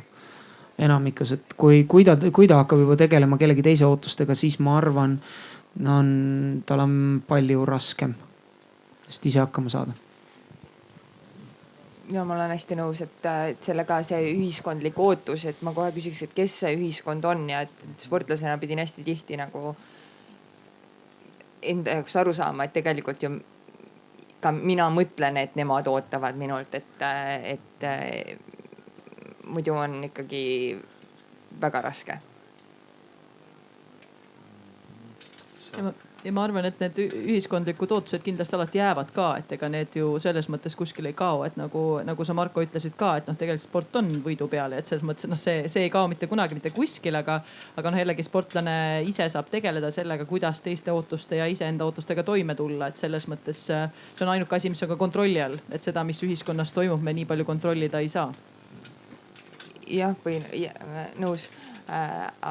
Aga mina mõtlesin sellest niimoodi, et see on justkui nagu lootus, et ikkagi nagu tegelikult see tähendab, et inimesed midagi, nad soovivad sulle head, kui nad midagi ootavad. Lihtsalt see ootus on nii halb sõna, et see juba tekitab pinge. Kohustus. Jah, ma kujutan ette, et sa saad kasutada seda rahva ootust või ühiskonna ootust nagu enese, boostimise või motiveerimise vahendina. Kui sa tunned, et see on olemas või tunned, et sul on endal see asi ma ei tea, ma arvan, et no ma ei julge üldistada, aga ma arvan, enamus sportlastel on endal see drive nii tugev sees, et see kõige muu ootus ei aita sinna enam kaasa. Et kui sa seal maailmas elad, siis sa pead teadma, miks sa seda teed ja miks sa seda tahad. Ma arvan, et kui sportlane tahab teada saada, millised ootused või milline on kaasaelamine, siis koduvõistlus on väga hea. Et kui keegi, see spordiala, millel ta nagu võistleb, siis korraldab nagu tõsise võistluse Eestis. Ja siis on näha, kas rahvas tuleb vaatama, kas rahvas elab kaasa, et kui palju sa siis nagu kaasata suutsid või suudad. Et siis see on nagu konkreetselt nagu tagasiside sportlasele, et ta võib-olla sinnamaani, et meil ei ole jäähalli, kus saaks võistelda. Et sa ei saanudki teada, palju tegelikult oleks eestlasi, millist lärmi nad oleks teinud sul seal. Et sa olid Hollandis, selle nagu ei tund. Minul õnneks viimane võistlus oli Eestis. See oli midagi sellist, ma ei arvanud, et kunagi juhtub. Ja see mälestus, mis sellest jääb, on väga, väga hea. Et siis said nagu aru, kui palju korda läks sellel hetkel, sellel päeval. Ja see on jälle hästi, ma olen nõus selle kõigega, et see on hästi individuaalne, et kuidas see kellelegi see ootus mõjub nii-öelda, aga samas on, kui ma mõtlen jälle nende sportlaste peale, kellega ma töötanud olen, et mõnel on ka olnud see just see nii-öelda eeskujuks olemise roll tegelikult natuke nagu vabanemine, et ta ei keskendugi sellele tulemusele nii palju, vaid tal vahepeal nagu sellest endast välja vaatamine ja enda tegevuse seostamine nagu sellega, et on eeskujuks, on ka aidanud lahti lasta sellest, et ma kogu aeg keskendun endale, nagu te mõlemad olete öelnud, et tegelikult tippspordis see kipub nii minema, et kõik asjad käivad ümber sinu ja sa teed kõike enda jaoks ja enda arenguks ja taastumiseks, et vahepeal vaadata enda mõju laiemalt võib isegi aidata seda pinget maha võtta. Et see jällegi individuaalne näide lihtsalt, aga jällegi see, et see ootus olla eeskuju võib ka mõjuda tegelikult vastupidi, võib mõjuda just pinget nagu alandavalt ka, et see ei ole alati nii-öelda mustvalge, et see on alati halb. Ja kindlasti on väga tore või kuulda vahepeal, et ma ei tea, täiesti spordivõõras inimene hakkas trenni tegema, et siis sa saad aru, et okei, et kas ma olin 8 või 9, ei olegi võib-olla teiste jaoks nii suur vahe kui minu enda jaoks. Ja see eeskuju mõiste, mis on minu jaoks natukene hägune, on siin väga palju läbi käinud, aga minu arvates nii tippsportlaste kui ka teiste kultuurivaldkondade eeskuju funktsioon on alati nagu kahesuunaline, et igasugune negatiivne eeskuju on samamoodi väga, väga suure mõjuga ja seda on vaadatud ka päris palju. Tippsportlaste käitumine ja nende igasugused negatiivsed teod avaldavad väga palju negatiivset mõju. See oli lihtsalt pooleldi küsimus. Ja kindlasti võib sellel see mõju olla, aga kui ma mõtlen jälle, et näiteks lihtsalt üks näide, mis on meie maailmas võib-olla olnud, et kui oli see suusatamise probleem meil, mis tuli üles nüüd mõned aastad tagasi, et siis tegelikult see on küll statistikaga, ütleme niimoodi, et näiteks noorte sisenemine sellesse sporti ei muutunud sellest. Et kuna ma olen ka teinud mõnede organisatoorsete inimestega koostööd, et siis tegelikult seal ei olnud mõju selles mõttes, et ikkagi noored nagu lasid selle minna ja nad ikkagi keskendusid rohkem nagu nendele positiivsetele eeskujudele, et kuigi see käis läbi ja tegelikult seal kõrval ju olid ka need teised, et selles mõttes see sõltub jälle natukene vist sellest, et millele keskendutakse ja kuidas seda kommunikeeritakse ka väljaspool. Ja ma arvaks, et see on hüpotees, aga ma arvaks, et väga palju seda tööd tehti ära selle negatiivse mõju vähendamisel rohujuure tasandil ehk siis treenerid. Treenerid, kes oma treenitavatega töötasid, et võib-olla nemad siis tõstatasid seda teemat, seletasid seda lahti, et ma ei tea küll, aga et see jällegi tuleb tagasi selle juurde, et kuidas seda kommunikeerida, et kuidas see mõju siis lõpuks väljendub. Ja ma tahan siinkohal tuua ka selle, et see kogu positiivne mõju tegelikult natuke konfliktse koha, aga kogu positiivne mõju ikkagi suusatamises nende heade tulemuste näol ja kui palju kergliiklust teid võib-olla sellepärast rajati, kui palju suusapaari sel hetkel nagu osteti, et see mingisugune, ma ei tea, 10 aastat seal vahepeal, et ma ei tea, me ei saa seda ka nagu ära unustada, kui palju positiivselt see tõi. Jah, ma arvan ka, et see on väga raske on seda nagu mõista, me tunneme kõik justkui nagu, kui me vaatame mingit spordisündmust või saame teada toredast saavutusest meie Eesti sportlase poolt kusagil. Nii, aga küsimus, mida ma filosoofiliselt võiksin natukene, mille kallal ma võiksin viriseda, on see, et kui palju me ikka teame nendest põhjuslikest ahelatest, eks ju, et kuidas me teame, et kui palju positiivset seda mõjutab. Ja eelkõige mind huvitab küsimus selle puhul, kui palju, kas on meie hirm on ikkagi õigustatud, et kui keegi teeb midagi negatiivselt, et see siis kohe läheb, et sellel on kohe kuidagi väga hullud negatiivsed tähendused. Ja idee, mida ma siin nagu tahan välja käia või on see, et ega see keskkond, kuhu mõju avaldatakse, on ju ka mitmesugune, eks ju niimoodi. Et eks ju, ühed on ju lapsed, kes võib-olla ei pruugi mõista täpselt seda, mida sportlane tegi ja kavatses ja oli, eks ju. Ja teiseks on ju, ja miks me peaksime üldse kogu laste pärast muretsema selles osas. Ja teiseks, ja mis puutub täiskasvanud inimesi, et täiskasvanutel on ju ka, igaüks on oma, et nii-öelda nagu öeldakse, vaatab või kogeb oma rumaluse astmele, eks ju, ja see inimesed on ju mitmesugused, eks ju, et nad ei muutu kohe negatiivset asja nähes, eks ju, negatiivseks või ei lähe hukka, eks ju, jah. Ma kardan, et võib-olla see hirm on ka ikkagi natukene paisutatud see nende eeskujudest rääkimine, ma kardan, eks ju. Ma tahaksin seda mingit teaduslikul viisil tõendada, eks ju, ja uurida, kuigi see on väga raske. Ja ega see jällegi, et kui näiteks murdmaasuusatamise väga halb seis ei mõjuta ka eriti noortesporti, siis tekib küsimus, et kas see selline surmasõlm, mis on siin viimastel aastatel olnud, kuidas legitimeeritakse tippspordi rahastust, on seda kaudu, et tippsporti on vaja rahastada seetõttu, et siis tekivad uued tippsportlased, mis meenutab umbes sellist kunagist õigekeelsussõnaraamatu surmasõlme. Mütsak, vaata nutsak, nutsak, kokku kägardatud mütsak. Seal tobe surmasõlm. Mina olen täiesti veendunud, et see mõjutab noort, me ei saa ju seda täna mõõta, et võib-olla, et sinna nende laste hulk, kes läks trenni, et ühesõnaga, ma olen täiesti kindel, et ilma eeskujud, et see on kepikond lihtsalt ei inspireeri lapsi ja vahet ei ole, kas see on siis nagu tippspordi eesmärgiga treenimine või lihtsalt see, et sul kujuneksid või sa omandaksid eluks, ma ei tea, toredad liikumisviisid, mis aitavad sul tervena püsida. Kuna meil Eestis vist liiga hästi ei ole tervena elatud eluaastatega ka, siis ma arvan, et see on veel eriti oluline. Ja me kohe alguses jätsime tegelikult määratlemata põhimõtteliselt selle, millest me räägime, ehk siis mida see tippsport endast üle ja kujutab.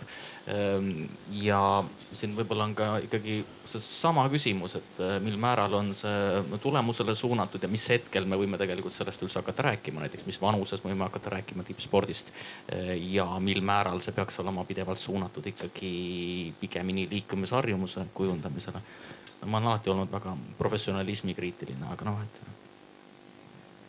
Siin on nüüd mitmeid näiteid, ma arvan meediast ka paljud arvatavasti lugenud, et mis on näide olnud Norra põhjal, et kuidas nemad rõhuvad, nad ei rõhu küll liikumisharrastuse kujundamisel, aga nad rõhuvad rohkem mitmekülgse spordi tegemisele mingi eluaastani. See ei tähenda seda, et nad teevad seda ainult 1 või 2 korda nädalas, nad teevad seda ikkagi piisavalt palju, aga nad lihtsalt teevad erinevaid spordialasid.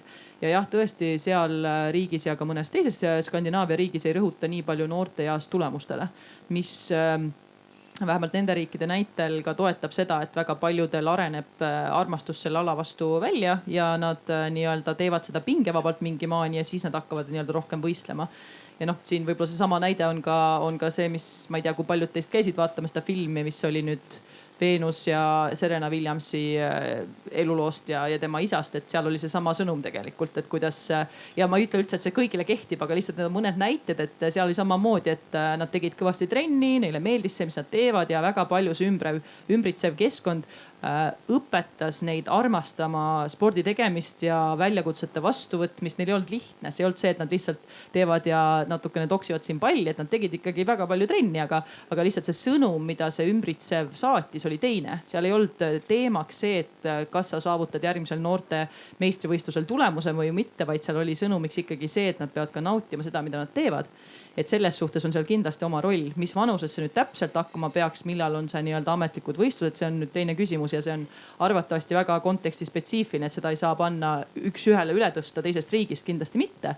Aga lihtsalt need on mõned selles mõttes üsnagi head näited ja arvestades, et meil on väike riik, siis ma loodan, et me tahame nagu soodustada seda, et meil ikkagi noored jätkaksid võimalikult pikalt seda spordi tegemist, ja kohe ma lõpetan, et mul on ka olnud selliseid näiteid, kus ma töötan näiteks mõne noorsportlasega, kes 16-aastaselt ütleb, et ta nüüd lõpetab karjääri, et noh, selliseid juhtumeid ei ole üks ja seda ma nagu tõesti väga kurb on seda näha, sest lihtsalt see pinge sooritada on olnud kogu aeg väiksest peale ja nüüd ta lihtsalt tunneb, et ta enam ei taha, et ta ei ole isegi jõudnud tippsporti veel. Et vot see on kahju ja sellel on tõesti see mõju, et kui hakata liiga vara sisendama seda, et see tulemus on hästi tähtis. Vägagi, minu arvates on väga hea tähelepanek nagu psühholoogilt, eks ju, et see on tõepoolest, et me tegelikult võime nii-öelda sportlast treenides või seda teda nagu forsseerides rikkuda ära inimese põhimõtteliselt, jah. Sest ta põhimõtteliselt ju võib hakata kartma või tal tekib mingisugune soorituse kompleks pärast seda, kui ta juba spordi on maha jätnud, eks ju, ja ta tunneb seda, elab seda sama jälle läbi teiste elualade puhul ka samamoodi, kus ta läheb näiteks hakkab, ma ei tea, maalikunstnikuks või hakkab inseneriks, eks ju. Ta võib samamoodi nii-öelda sattuda sama sellesse mustrisse, ütleme niimoodi. Ma arvan, et see võiks niimoodi olla, halval juhul. Ja seda võib juhtuda. Ma arvan. Ja jällegi ma loodan, et ma ei saada nagu seda sõnum, et võistlemine iseenesest ei ole halb, aga lihtsalt küsimus on jälle selles, mida me rõhutame selles, kui me võistleme ja mis on see nii-öelda peamine fookus treenimisel, peamine fookus võistlemisel, et kas see on alati see, et ma pean olema parem kui teised ja see peab olema tulemus, mis tegelikult ju kõigil, kes sporti teevad, on niikuinii kuskil kuklas või me rõhume muudele asjadele, me rõhume rohkem treeningprotsessile, me rõhume rohkem sellele, mis puudutab enesearengut, mida rohkem ümbritsev keskkond seda toetab, treeningkeskkond, spordikultuur laiemalt, seda rohkem ma loodaks, et jõuab ka noori, kes tahavad vähemalt proovida tippsporti, sest jällegi tippspordi jõudmine ei ole ju nii, et ma nüüd lõpetan ja ma arvan, et tippsportlased, kes siin istuvad, saavad seda kinnitada, et see ei ole niimoodi, et sa lõpetad noorteklassi ära ja nüüd sa oled kohe tippspordis, et sul läheb ju aastaid aega, enne kui sa nii-öelda kohaned sinna tippsporti. Ja nõus ja selle väga mitmekesise arenguga noorest peast ka väga-väga nõus.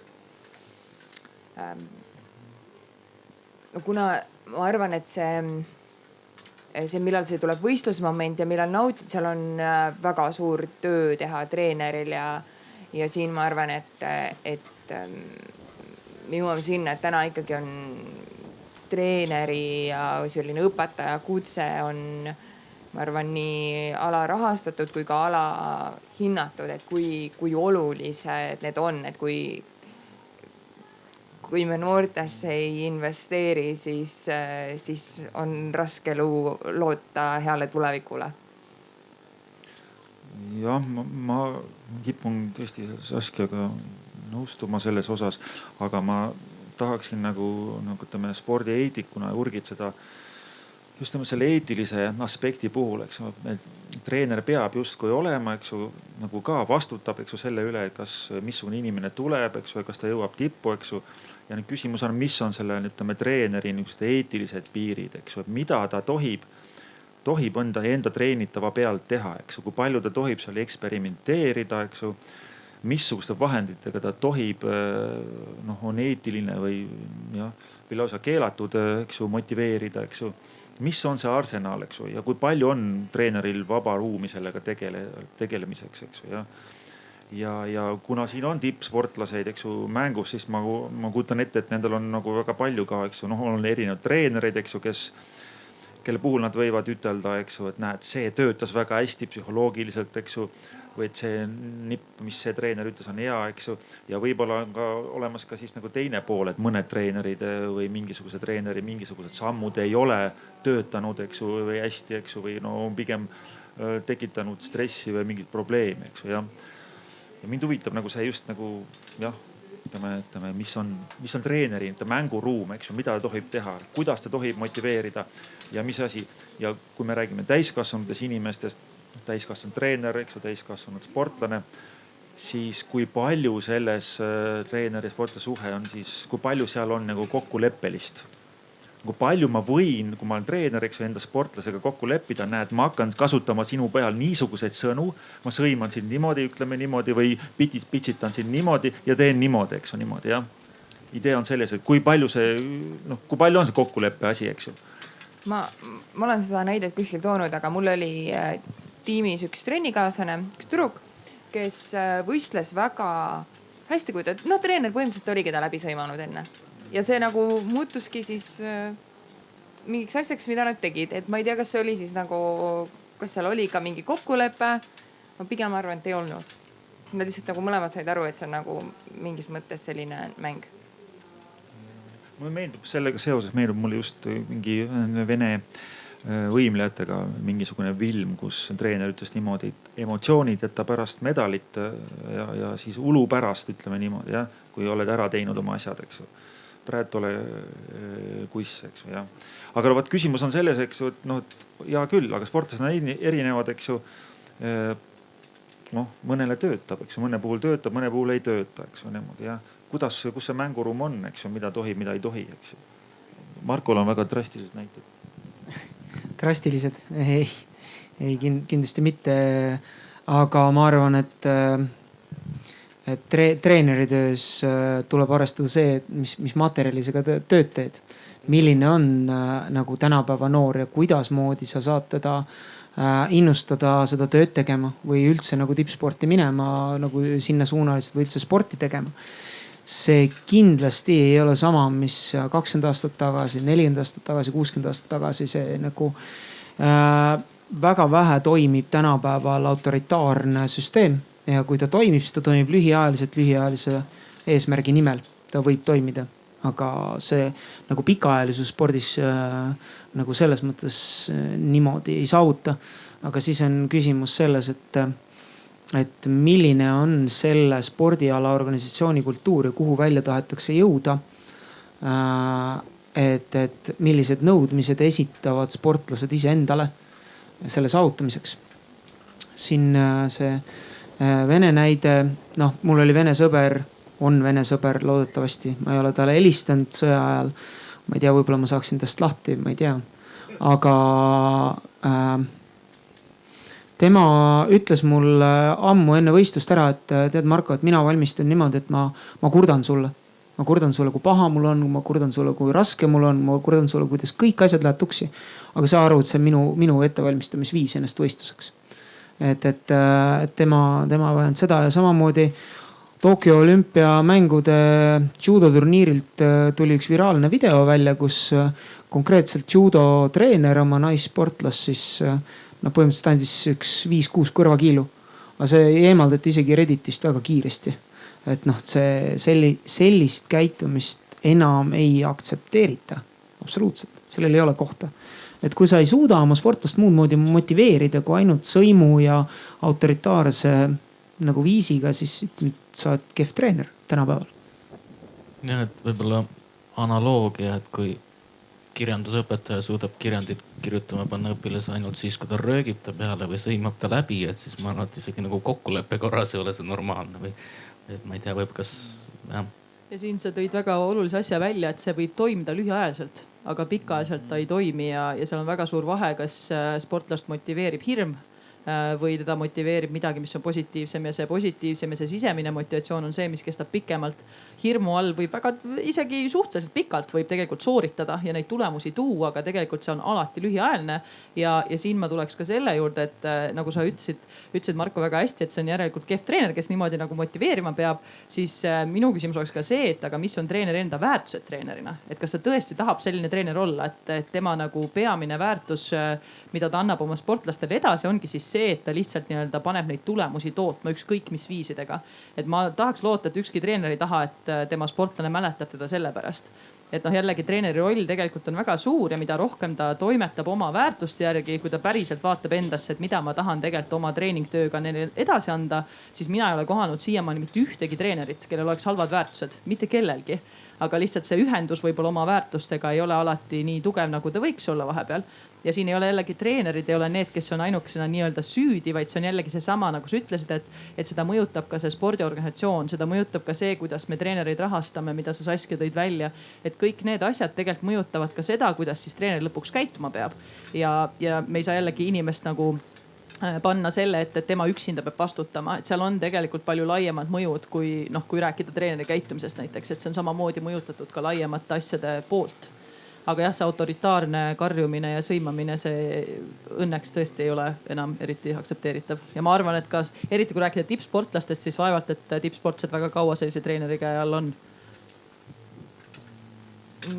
Ja ma lihtsalt arvan, et see tulemus spordis on nagu nagu ideaalses maailmas loomulikult sa tahad, et see on palju laiem, aga see on, ma ei tea, kahjuks või õnneks on ikkagi kõige olulisem või et see, mis enne ka läbi käis, et kui palju see sportlane siis inimesena ennast avab, et ma ei tea, sul on ERR-is, ma ei tea, 40 sekundit intervjuu, sa räägid, mis tunne oli ja nii edasi. Oled just triatloni läbinud. Jah. Tahaks ühe hingetõmbega Eesti hümni ka laulda kohe pärast.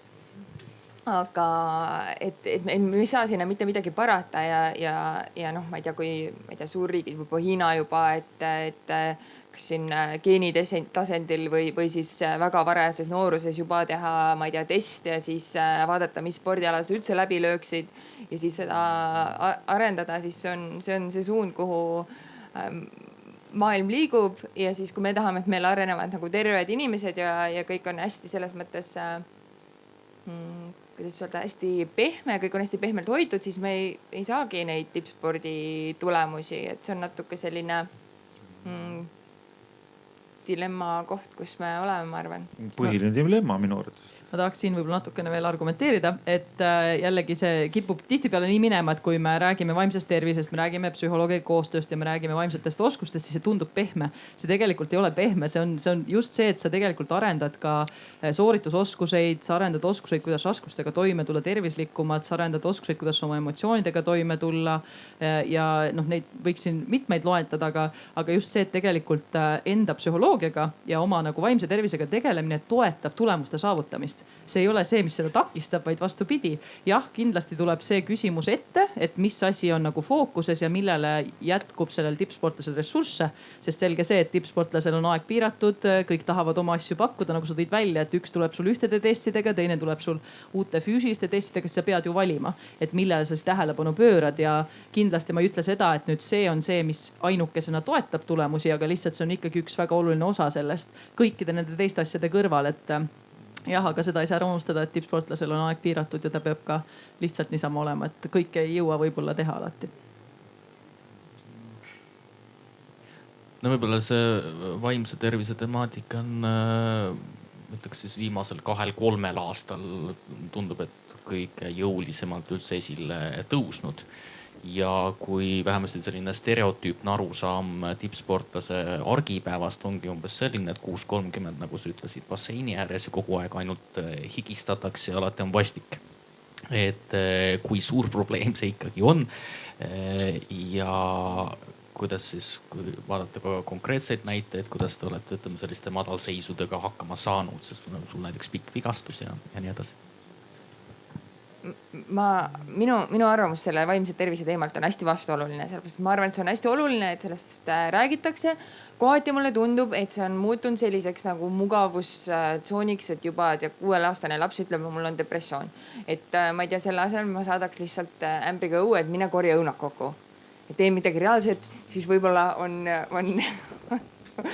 ühesõnaga, et ma ei arva, et selle kallal ma olen ise väga palju teinud tööd endaga vaimselt ja varasemast sellest ma ise olnud üldse, ma ei arva, et vaimse tervisega tegelemine on pehme, absoluutselt mitte, et endale peeglisse otsa vaatamine ongi tihti kõige raskem asi, mida teha. Aga ja natuke ma arvan, et see pehme ühiskond, ma arvan, et sellel ma mõtlesin eelkõige seda, et lapsi ei tohi panna tulemuste alusel pingeritta, et peab olema tähestiku nimekirjas ja see, et me natukene kasvatame ka sellist õpitud abitust.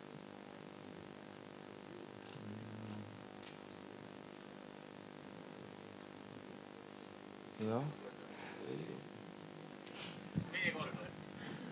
Miks mitte? Ma vähemasti Krister ja Marko kommentaarid kuulaksin ära veel siis. Sellele viimasele või? Jah.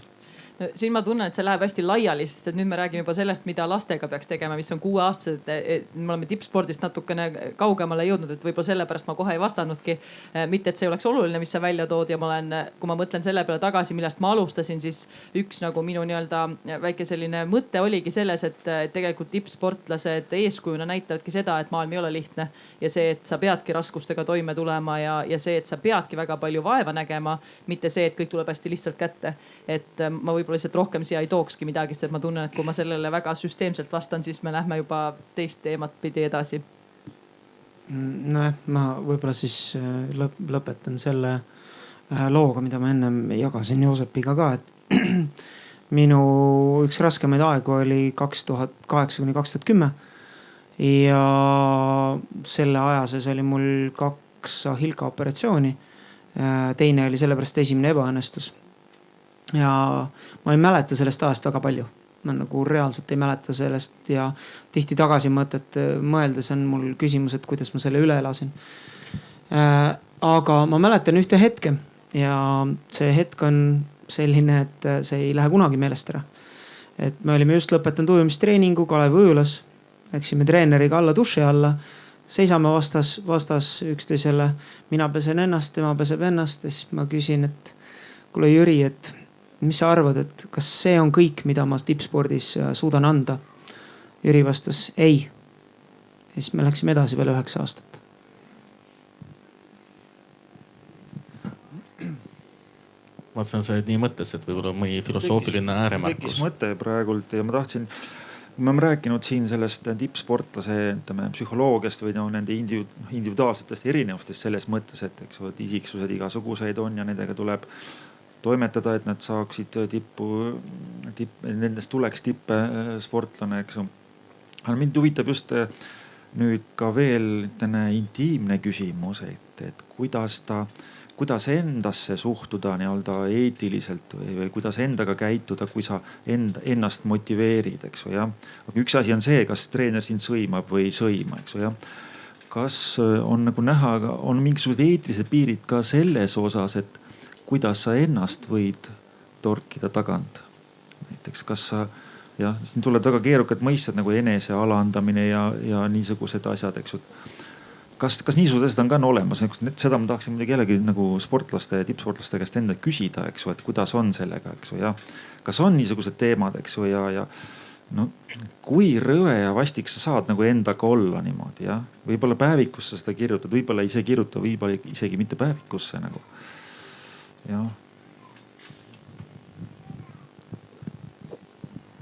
Ma arvan, rikutusel ei ole piire. Näed, et igaühe vaimu sügavused on need, millest ta seda nagu mõtleb ja neid asju toimetab, et oluline võib-olla on see, et kui sa lähed selle mõttega õhtul magama, siis homme järgmine päev ärkad selle mõttega, et lähme edasi. Et nii kaua kuni see, ma arvan, mõte, mis iganes, mis sügavustes või rikutuse piires seda on, nii kaua kuni see järgmist päeva ei välista, edasiminekut ei välista, siis on, vähemalt minu peas on kõik lubatud, aga see, mis on minu peas, see on minu peas. Ja ma arvan ka üsna karm ja sellest, et mis hetkest sa õpid nagu lahutama ennast enda tulemustest, see on hästi oluline, et kindlasti ma arvan, enamik sportlaseid on väga karmid iseendaga, aga ma räägin ühe loo oma treenerist, kes oli sel hetkel maailmarekordi omanik. Ja ta ütles väga kiiresti, et igal sportlasel on halbu võistluseid rohkem kui häid. Aga heaks saab see, kes võimalikult kiiresti edasi läheb. Selle justkui suudab ära unustada siis. Võib-olla küll analüüsiga, aga ja see on midagi, mida sport ka muudesse eluvaldkondadesse väga palju õpetab. Et kõige tähtsam on ise endale andeks anda, et teised andestavad sulle suure tõenäosusega nagunii. Said vastuse? Kuna keda on niivõrd palju, siis ma kuulsin vahepeal, et keegi juba tahtis midagi öelda, siis võib viia mikrofoni ükskõik kellele, kes soovib midagi öelda.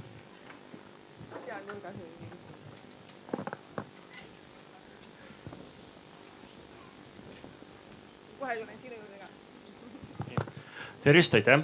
Mina olen üks nendest, kes käe tõstis, et tippsporti pole tarvis.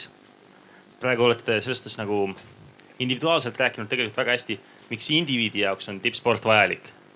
Aga ühiskonna jaoks laiemalt nagu, miks me ühiskonnana peaksime muretsema tippspordi pärast või hoolima sellest? No oleneb, millise ühiskonna mudeli või selle nii-öelda pooldaja me oleme. Et kui me usume, et on olemas tipud, on olemas keskmikud, on olemas nii-öelda siis nõrgemad, siis on tippsport see, mis annab selle võimaluse tõestada, et sa oled, milleks sina oled suuteline, kui kaugele sina oled nagu võimeline neid piire viima, et siit samast Paidest on pärit Ain-Alar Johanson. Ta vist on kõige raskem Ironmani võitja maailmas. Ta tõestas seda, et 100 kilosena on võimalik ka Ironman võita. Et see ei ole mingisugune siuke ihih-jahah, see on reaalselt raske. Ühiskonna jaoks on Ain-Alar täna, ütleme, ma ütleks, et ühiskonna jaoks on Ain-Alaral täna näiteks väärtuslikum nii-öelda selle Ironmani korraldajana. See, et ta indiviidina ise nagu Ironmani võitis, on tema enda jaoks ja võib-olla sinu jaoks näiteks nagu hea näide, mida treenerina kasutada.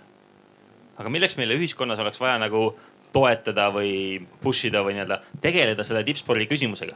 Ain-Alar ei oleks saanud Ironmani korraldajaks, kui ta ei oleks ise võitnud Ironmani.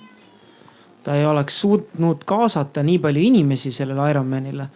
Tal oli teatud nagu mõjuvõim mõjutada teisi inimesi. See ühiskondlikult ju ometigi tähendab midagi. Ja seesama see, mida alguses Joosep ise mainis, et ka majanduslik pool, mis võib-olla ühiskonna jaoks, kui me räägime rahastusest, tegelikult on see ka mingil määral oluline küsimus. Kindlasti minu jaoks isiklikult ei ole see kõige olulisem, aga tegelikult ka see tippspordi olemasolu meie ühiskonnas võimaldab ka seda, et meil on tippvõistlused. See võimaldab meil olla rohkem rahvusvahelisel kaardil.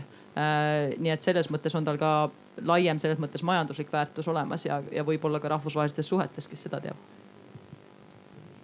Ja millest ma alustasin ka, et see emotsioon ja inspiratsioon, et mina tõesti väga siiralt kordan ennast jälle, et kepikond ei inspireeri lapsi, et ikkagi meil on vaja eeskujusid, kellele alt üles vaadata.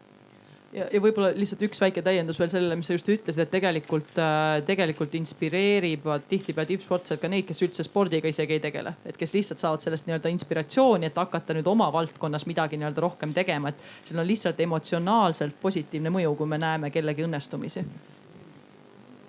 Jah, või ebaõnnestumisi. See on alati ka tore vaadata. Ja kogu see, vahva.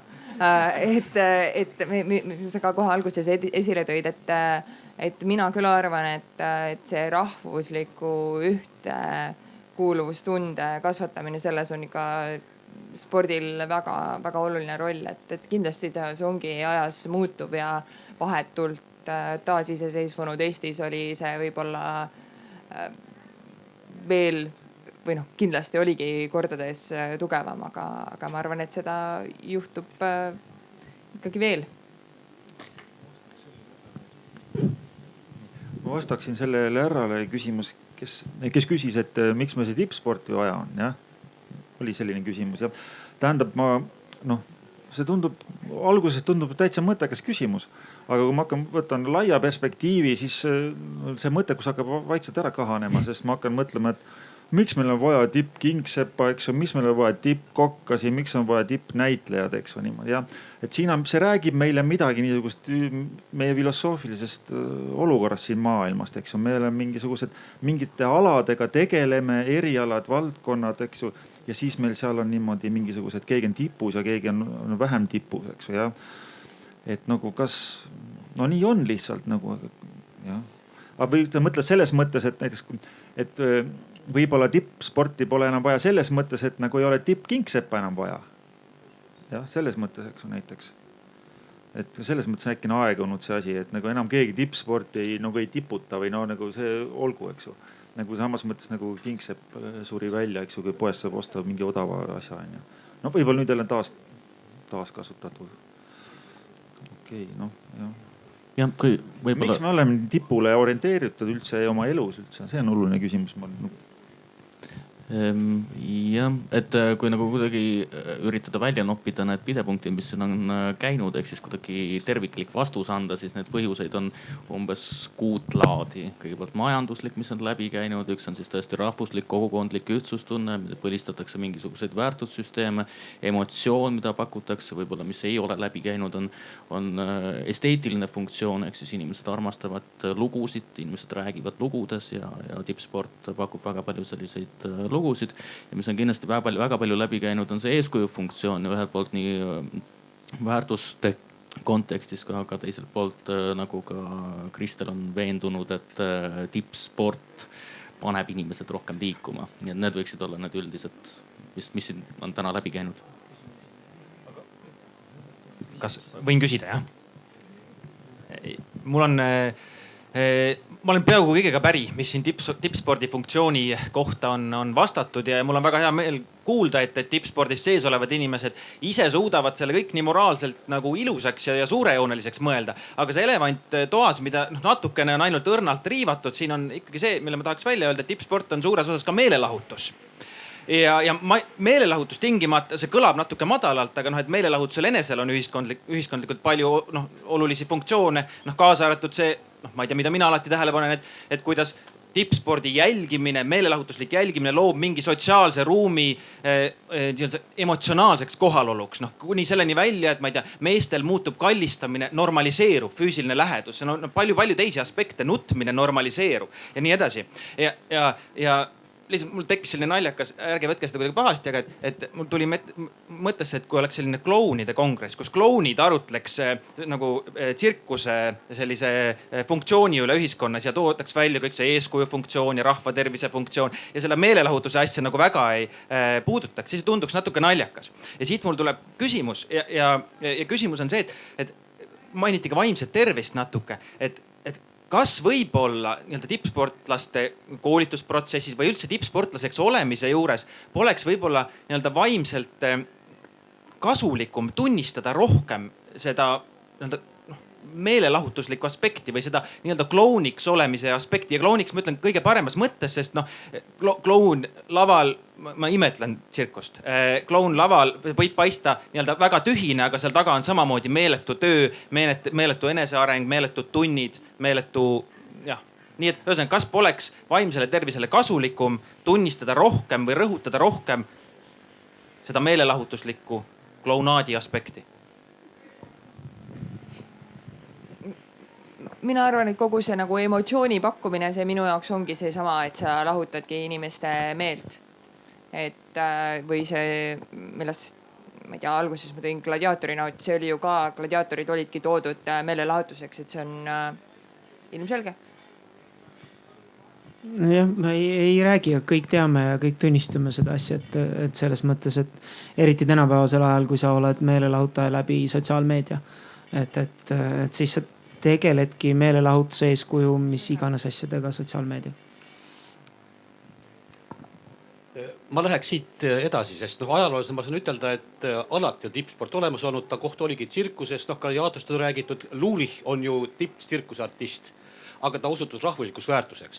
Aga siit läks nüüd edasi küsimusega, et kõrvale tuli Coubertini ideaal, mis nüüd hakkab nagu ära vajuma. Kas see on ebaõnnestunud kõrval selline etapp ajaloos või on tal mingi roll veel tulevikus? Praegu me oleme tegelikult nagu tsirkuse etapis tagasi, aga Lurich sai sellele vaatamata olla rahvuslik väärtus. Aga ta oli ju tegelikult tsirkusartist. Sa mõtled konkreetselt seda, et osavõtt on kõige olulisem, seda Coubertini väärtust? Jah, ja et ta ei oleks selline, tsirkus ühtlasi toob ka tulusa elatsada elukutse, eks ju. Et selline küsimus tekkis praegu selle diskussiooni juures. kindlasti professionalismi ja sissetuleku vahel on see võrdusmärk tugevnenud viimaste aastate jooksul või aastakümnete jooksul. Et see amatöörism ja kõik see on nüüd suures osas ikkagi selja taha jäänud. Me küll minu alal veel näeme seda, et tegeletakse tegelikult puhtalt ainult spordiga, aga kvalifitseeritakse end kui amatöör, sellepärast et vahetatakse vabal ajal kellapatareisi või midagi sellist, et mingi sihuke arbitraarne töö on ka pandud sinna juurde. Pikk jura lühidalt, et läheb küll sinnapoole jah, et see Kubertani osavõtt ja amatöörlus osalt liigub tahaplaanile ja teisest küljest tippsportlase ennast ära elatada vahemikus, kus sa oled täiskasvanuks saanud, kuni kui sa suudad saavutada mingisuguse edu rahvusvahelisel tasandil, mis majanduslikult sulle sisse toob. Selle vahele periood, kus sa pead tegema ka spordi kõrvalt tööd. Tavapärane on see, et õpitakse, tehakse tööd ja tehakse sporti. Ja see pole nagu, see harvendab näiteks Eesti spordis ridu ikka veel kiiremini. Ja see on, ma arvan, üleüldse laiem probleem, et kuidas me aitamegi inimesi jõuda tippspordini, sest et see üleminek noortespordist, isegi siis, kui sul on väga hea põhi all, siis sealt üle hüpata tippsporti, see võtab aastaid aega, mis on normaalne protsess. Et selles suhtes täiesti nõus, Marko, et see on asi, mis on tekitab suured käärid, kuna Eestis on, me ei ole sellest rääkinud ja me tean, et me sinna ei lähe ka, aga on väga palju nii-öelda noor jutumärkides tippsportlasi, kes saavutavad nii-öelda tulemusi, aga millegi pärast nad kaovad ära enne, kui nad eliitsporti üldse jõuavad või siis on seal ainult korraks ja siis nad peavad sealt lahkuma. Et see on väga suur küsimärk, kuidas seda toetada ja see vajab kindlasti mõtlemist ja tegutsemist. Kas siin on keegi, kelle jaoks oleks tohutult traagiline, kui ta ei saaks midagi öelda?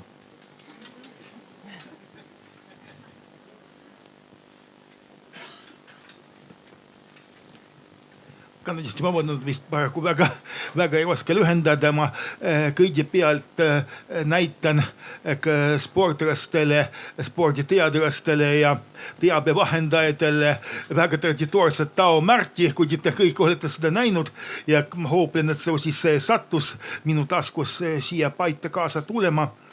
Ma juhin teie kõigi tähelepanu, et üks üsna sportlev filosoof 8 aastat tagasi kirjutas eesti keeles, kirjutas doktoriväitekirja pealkirjaga Vägi individuatsioon, keerustumine praktika. See autor kannab nime Margus Ott ja kaitses Tallinna Ülikoolis ja ma sedastan, kas seda nüüd nagu manitusena võtta, ma sedastan, et vastupidi enamikule inimestele sportlase elus suhe tema vaimu ja keha vahel on teistsugune kui tavalistel inimestel, sest sportlane on isiksus, kes pühitseb oma vaimu keha nimel. Ja kas see oleks manitus, et võib-olla see siis seda peaks nagu mõõdustama, ma ei tea, et see siis ma märgin, et minu meelest inimkonna kui terviku huvides oleks see, et inimesed, kes eelis arendavad oma vaimu, inimesed, kes eelis arendavad oma keha ja nagu pühitsevad ühtepidi ja teistpidi, ja kui nad kaaruksid oma vahel tasse, et võib-olla teatud mõttes sportlased peaksid partnima ka nende inimestega ühiskonnas, kes pühitsevad oma keha oma vaimule. Ma tean.